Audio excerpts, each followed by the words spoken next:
parti.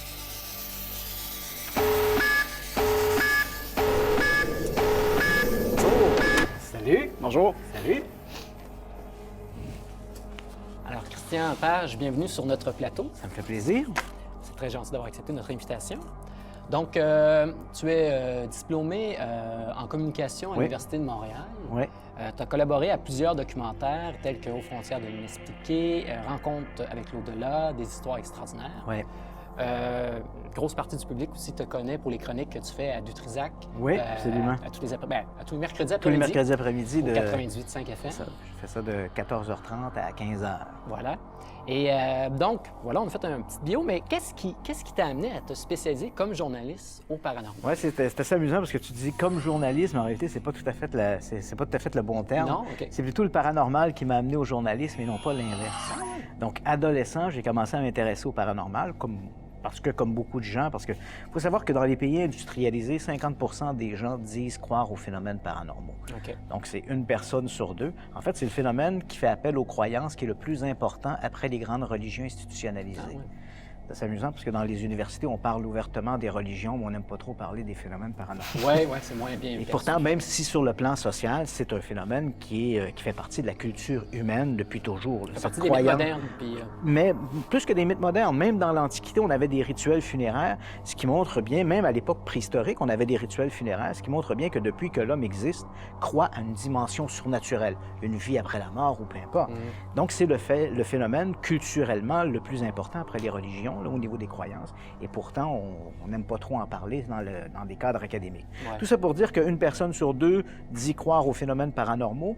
Et ce qui est assez surprenant, c'est que 30 de la population occidentale dit avoir vécu des phénomènes étranges. Ah ouais, OK. Donc, et là, évidemment, on se comprend bien que la fourchette est grande. Ça va des gens qui disent avoir vu des ovnis, des gens qui ont vécu des synchronicités, donc des hasards à répétition qui sont un peu surprenants, et ceux qui disent aussi avoir vu des fantômes. Donc, on a toute cette brochette de phénomènes inexpliqués. Donc, moi, adolescent, j'ai vécu l'un de ces phénomènes. Ce serait trop long à raconter ici, mais c'est un peu un phénomène associé aux fantômes, là. OK. Et à partir de là, ça m'a allumé. J'ai dit, wow, c'est vraiment extraordinaire. Donc, fasciné par les phénomènes paranormaux. Donc, avant même tes études, tu étais déjà fasciné par la absolument. question. Donc, j'étais fasciné par ce sujet-là et je souhaitais trouver un moyen d'expression qui me permettrait de parler de ces phénomènes-là. Alors, évidemment, comme il n'y a pas de milieu académique où on parle de phénomènes paranormaux, je ne pouvais pas devenir professeur de phénomènes paranormaux. Donc, j'ai choisi les communications et ça fait maintenant, là, depuis le milieu des années 80, que je m'exprime sur à peu près tous les médias, médias écrits, médias électroniques, sur les phénomènes paranormaux. J'aime que tu mentionnes, excuse-moi, mais j'aime que tu mentionnes que je suis journaliste, donc on se comprend bien que... Pas tout le monde qui... Non, mais je suis pas un chasseur de fantômes, je suis pas un coureur d'ovnis, donc j'évite toute forme d'explication ésotérique ou mystique lorsque je m'intéresse aux phénomènes paranormaux. Je parle de phénomènes que je peux vérifier, des faits vérifiés, vérifiables, que j'ai faits, et je laisse aux gens tirer leurs conclusions. Il y a une méthode scientifique qui est quand voilà, même une rigueur d'investigation que je maintiens. Puis aux yeux de plusieurs, tu peux être perçu aussi quand même comme quelqu'un de sceptique. Oui, c'est vrai. Général. C'est Malgré vrai. le fait que tu viens de nous dire que tu avais assisté toi-même à un phénomène Ouais. paranormal que tu n'as jamais pu expliquer. Non, jamais. C'est amusant aussi cette notion de sceptique. En fait, je dirais que être sceptique, à mon avis, me semble être la position la plus raisonnable. Parce que sceptique, ça veut dire je suis pas convaincu. Regardons les évidences, je suis pas convaincu. Mais c'est vrai qu'au Québec, les discours sont très polarisés. D'un côté, on a les gens qui croient à peu près à n'importe quoi, que je m'amuse à appeler les paranormaleux. Ils croient aux conspirations, aux monstres du Loch Ness, aux extraterrestres. Tout ce qui sort de l'ordinaire, ils y croient. Et de l'autre côté, c'est peut-être pour la raison pour laquelle on n'utilise pas trop l'expression sceptique dans les milieux journalistiques, c'est parce que les sceptiques, on le sait au Québec, on a une association militante de sceptiques. Et j'aime pas être associé à ces gens-là parce qu'à mon avis, c'est un peu l'autre courant du balancier. Ou bien tu crois à tout ou tu crois à rien. Comme celle qui est aux États-Unis aussi, qui sont rendus très, très fermés. Oui, qui sont très radicalisés. D'ailleurs, ce groupement-là a commencé d'abord, ça s'appelait le Cercle zététique aux États-Unis. Et ensuite de ça, c'est devenu le CSICOP, le Committee for Scientific Investigation of Claim of the Paranormal, le comité d'enquête sur les phénomènes scientifiques sur les phénomènes paranormaux. Ils se sont tellement radicalisés qu'aujourd'hui, ils s'appellent le CSI, comme OK. qui veut dire Committee for Skeptical Inquiry. Donc, on le dit même, là, on n'est même plus dans le cadre d'une investigation scientifique, on est dans le cadre d'une investigation sceptique, là. Donc, on est vraiment dans une radicalisation du mouvement. Qui est déjà biaisé à la base. Voilà. Et dans ce milieu-là, ce qui est un peu agressant aussi, c'est que les deux discours sont très polarisés. Hein? C'est où tu y crois ou tu y crois pas. Il n'y a pas de juste milieu. C'est assez étonnant parce que, étonnant et même amusant à la rigueur, c'est que ces groupements-là, même si le discours est très différent les uns des autres, ils partent tous de la même prémisse. Et cette prémisse, c'est la science n'a plus rien à découvrir. Tout ce qui avait à être découvert a été découvert. Okay, ouais. Donc, pour un croyant, si je suis en présence d'un phénomène paranormal, c'est forcément l'au-delà ou du surnaturel. Et de l'autre côté, les sceptiques, si je suis en présence d'un phénomène inexpliqué ou inexplicable, c'est forcément une fraude ou une manipulation. Oui, parce que, j'allais dire tantôt, parce que tu parlais des 50 tout ça, Ouais. parce qu'on peut croire aux phénomènes paranormaux sans croire nécessairement à l'explication surnaturelle. Voilà, Tu sais, c'est ça. On peut tout simplement Donc, observer des phénomènes puis dire, ils existent, puis on les oui, observe. et d'ailleurs, c'est assez amusant parce qu'aujourd'hui, au moment où on se parle, moi, je suis j'essaie de me tenir au milieu, je dis, oui, les phénomènes paranormaux ou inexpliqués. Je dirais pas paranormaux, mais les phénomènes inexpliqués, Ouais. il y en a. Il y en a dans toutes les sphères d'activité, là. Il y en a en astronomie, il y en a en médecine, des choses que la médecine n'explique pas. Et ça ne veut pas dire que c'est obligatoirement l'au-delà, le diable qui se manifeste. Je pense que la science a encore des belles découvertes à nous offrir et certainement que des phénomènes paranormaux d'aujourd'hui seront la science de demain. Laissons la science progresser Juste avec la encore. découverte des ondes gravitationnelles, Les ondes on a gravitationnelles. encore plein de choses à découvrir. Les phénomènes de neurosciences, au cours des 10 ou 20 dernières années, il y a eu des percées dans le domaine des neurosciences qui jettent un éclairage nouveau sur les phénomènes de perception, particulièrement des phénomènes de perception que l'on a jusqu'à tout récemment associés à des fantômes, hein, des hallucinations auditives, hallucinations visuelles, perception de toucher. Maintenant, on sait qu'il y a des mécanismes dans le domaine des neurosciences qui peuvent expliquer ça. D'ailleurs, on va revenir un petit peu là-dessus parce que tu abordes le sujet dans le livre. Justement, parce qu'on t'a invité pour ça, pour venir parler de ton nouveau livre qui s'appelle L'enquêteur paranormal au cinéma. Oui. Parce qu'il y en avait déjà eu 3 premiers tomes, mais qui n'étaient pas au cinéma. C'était Voilà. L'enquêteur du paranormal. Donc, c'est le 4e de la trilogie. Oui, la 4e de la trilogie. Justement, est-ce que ça répondait à une demande particulière de ton lectorat, le fait de faire un opus spécial sur le cinéma? Absolument. Ouais. Donc, j'avais publié, comme tu l'as mentionné, 3 ouvrages qui s'intitulaient L'enquêteur du paranormal, où je parlais d'investigations que j'avais menées. Et au gré de ces enquêtes, bien évidemment, il y a plusieurs faits que j'ai enquêtés qui ont éventuellement qui ont été repris au cinéma. Et des gens me posaient des questions, ils me disaient « Oui, tu as enquêté sur tel truc, j'ai vu le film, est-ce que le film correspond assez bien à la réalité, tout ça? » Alors finalement, j'ai décidé de regrouper l'ensemble de ces investigations sur des faits qui ont été éventuellement transposés au cinéma et d'en faire cette version. Il y a des événements qui avaient déjà été traités dans les précédents livres? Non, pas? Non, aucun. pas du tout. Justement, bon, il y a 15 films qui sont au total Ouais. abordés dans le livre. Sur les 15, il y en a 9 qui ont été réalisés au cours des 15 dernières années. Ouais. Je voulais savoir comment tu avais fait ta sélection, en fait, puis s'il y a certains classiques qui n'ont pas été retenus parce que, justement, ils avaient été abordés dans les précédents tomes. Il y a ça. Dans un premier temps, il y a des films dont l'histoire avait déjà été abordée dans des précédents tomes. Il y a également des films, j'ai choisi des films qui ont été commercialisés comme étant basés sur une histoire vraie. OK. Je donne l'exemple. Je n'ai pas retenu L'Exorciste, même si j'ai enquêté sur l'histoire qui a inspiré le film L'Exorciste. Pourquoi? Parce que le film, sorti en 1973, considéré encore aujourd'hui comme le film le plus terrifiant de l'histoire, ce film-là n'a pas été commercialisé comme étant basé sur une histoire vraie. En fait, c'est une indiscrétion de l'auteur et scénariste du film. L'auteur, c'est William Peter Blatty, Ouais. qui avait publié L'Exorciste, et c'est lui également qui a signé la scénarisation du film.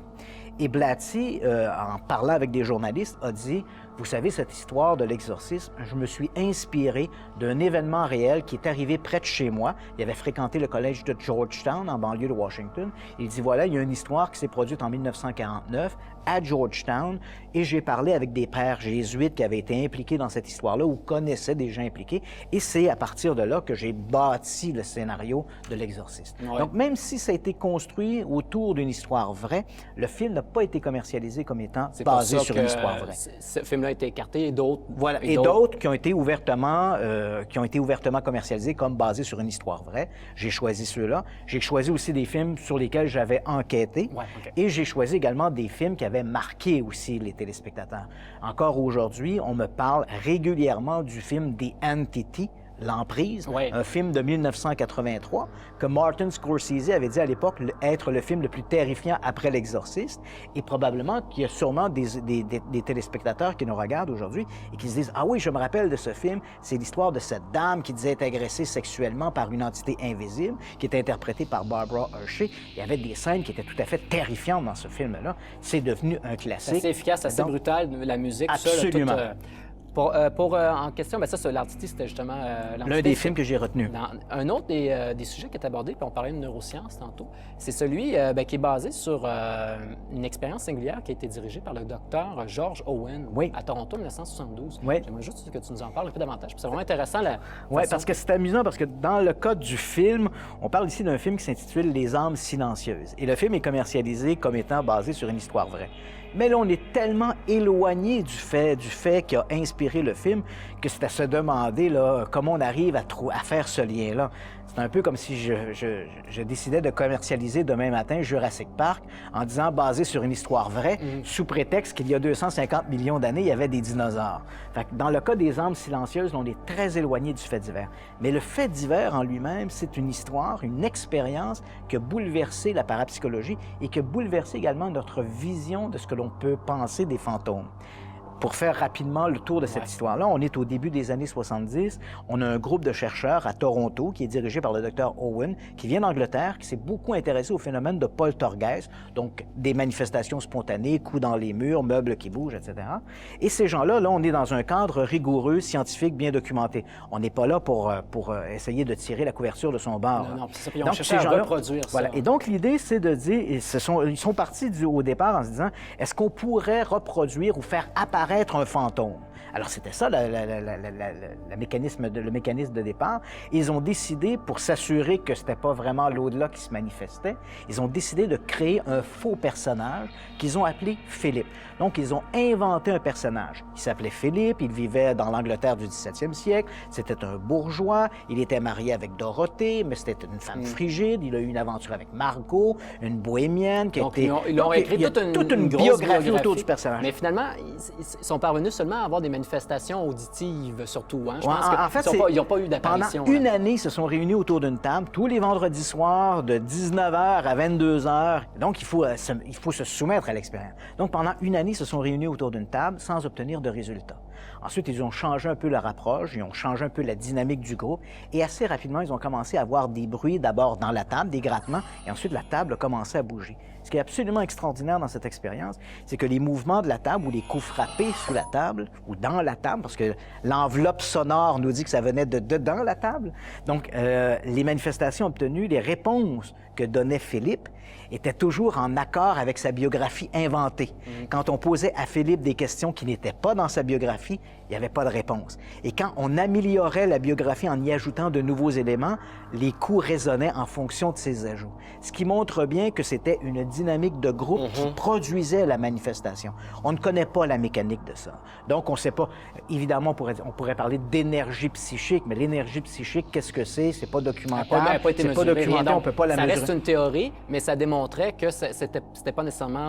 l'au-delà qui se manifestait. Ça, donc, l'attente peut créer le phénomène, même si on ne comprend pas bien la mécanique qui est derrière ce Possibilité phénomène. d'un conditionnement. Et encore là, ça ne veut pas dire nécessairement que les fantômes n'existaient pas, parce que peut-être qu'il y a des pouvoirs psychiques qui permettent de produire ça, mais peut-être que... Donc, la question, avec l'expérience de Philippe le fantôme, ça l'introduit en fait un nouvel élément dans l'équation. C'est-à-dire que si on se retrouve, par exemple, je sais qu'à votre table, vous avez déjà reçu des chasseurs de fantômes.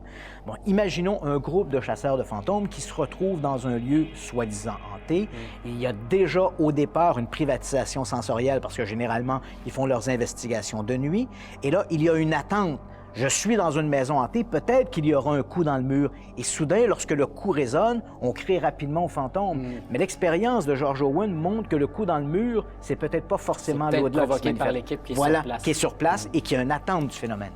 Après avoir enquêté sur autant de phénomènes, au Québec, lequel vous semble le plus important, mettons, comme phénomène? Moi, je dirais qu'il n'y a pas une semaine qui s'écoule sans que les gens me questionnent sur l'histoire de l'OVNI de la place Bonaventure. Donc, vous avez déjà abordé le sujet ici. Donc, on est le 7 novembre 1990, une quinzaine de personnes réunies sur le toit de l'hôtel Hilton Bonaventure. Il faut savoir qu'à ce moment-là, il y a une piscine sur le toit de l'hôtel qu'on peut utiliser à l'année. Donc, malgré qu'on soit le 7 novembre, il y a des baigneurs et ces gens-là observent dans les nuages, en fait, sous la couverture nuageuse, une sorte de sphère entourée de lumière ambre. On parle de 6 ou 7 lumières ambre.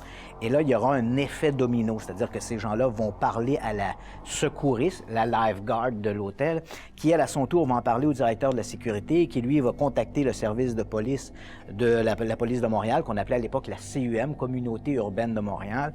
Et là, les policiers du poste 25 vont se rendre sur place. Évidemment, eux s'attendent à prendre un rapport d'observation. Mais au moment de débarquer, ils voient le phénomène de visu.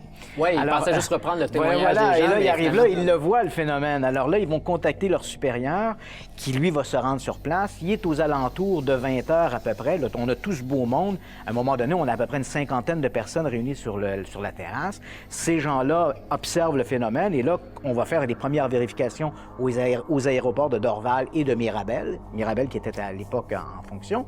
On va contacter également la base militaire de Saint-Hubert. Et là, tous les rapports sont négatifs. Il n'y a pas de vol à ce moment-là précis dans ce corridor aérien-là, aucun objet qui fait du stationnaire au-dessus de l'hôtel Bonaventure et il n'y a rien non plus qui apparaît sur les radars. C'était pas détecté par les Non. radars. Alors à ce moment-là, comme le ciel est de juridiction fédérale, les policiers de la CUM vont avoir le réflexe de contacter leurs collègues de la GRC qui, eux, effectivement, ont une règle précise à respecter lorsqu'il s'agit d'observation de phénomènes aériens insolites. Donc, on va envoyer un agent sur place, l'agent Luc Morin, qui, lui aussi, va observer le phénomène. Il arrive aux alentours de 21 heures. Le phénomène est encore très visible. Et c'est à ce moment-là, d'ailleurs, que va débarquer aussi un photographe du journal La Presse, Marcel Laroche, qui va prendre une photographie de la manifestation. Mais d'ailleurs, vu que ça s'est passé à Montréal, c'est pas surprenant. Ce que j'ai compris, c'est que c'est seulement la photo du journaliste de la presse qui nous reste de cet événement-là. Oui, effectivement.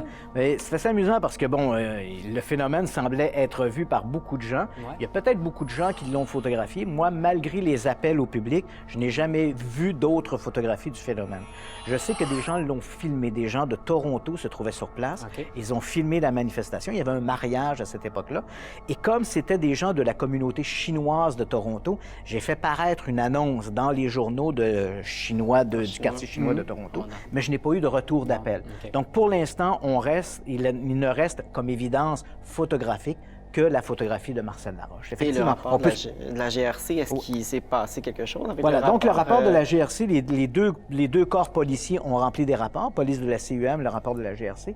Le rapport de la CUM a été détruit parce que ce n'était pas de juridiction fédérale, donc éventuellement le rapport a été éliminé. Le rapport de la GRC est toujours disponible aux Archives nationales à Ottawa, où sont gardés en fait tous les rapports colligés par la Gendarmerie royale depuis 1967. Donc le public y a accès? Voilà, donc de 1967 jusqu'au milieu des années 90 à peu près, à cause de coupures budgétaires, mais jusqu'au milieu des années 90, la GRC a colligé l'ensemble des observations d'OVNI à travers le pays et ces observations étaient envoyées au Centre national de la recherche à Ottawa parce qu'on s'intéressait aux météorites. Il y a une observation d'OVNI potentiellement un météorite. C'était l'objectif. Donc c'était l'objectif. On envoyait le rapport à Ottawa, on étudiait le contenu. Si on avait l'impression qu'il pouvait s'agir d'une météorite, on pouvait envoyer un enquêteur sur place. À défaut, l'observation était classée dans un dossier appelé « Objet non météoritique » et ces dossiers-là, ces milliers de rapports, sont accessibles au public en tout temps aux Archives nationales à Ottawa. Bon, il ne reste malheureusement plus de temps, mais juste dire rapidement que les 3 premiers tomes de L'Enquêteur du paranormal vont être adaptés en série. En série à Historia. télé. Oui, à Historia. C'est plutôt curieux qu'une chaîne historique s'intéresse. Oui, mais Historia, on le sait maintenant, fait dans les ovnis, les fantômes et tout le reste. Donc, j'ai pas le cadre, donc ça va un peu dans ce sens-là, effectivement. Donc, c'est à partir de l'automne 2016, l'enquêteur du paranormal à la télévision. Une série de combien d'épisodes? Là, pour l'instant, on parle de 8 épisodes. Parfait, on va surveiller ça. Sinon, on mentionne la sortie récente de ce livre, L'enquêteur du paranormal au cinéma, aux éditions Publistar. Donc, qui est accessible depuis le 14 mars. Le 16 mars, mercredi 16 mars. Dans les librairies, alors on vous le conseille fortement. Donc, un gros merci pour d'avoir Ça me fait plaisir. Et bonne suite dans tous vos projets. Voilà. Merci. Donc, c'est maintenant le temps d'aller à la pause. On reçoit tout de suite après Élise Lucien-Henri-Pain qui vient nous parler d'une série de livres adaptés sur H.P. Lovecraft aux éditions Bragelonne.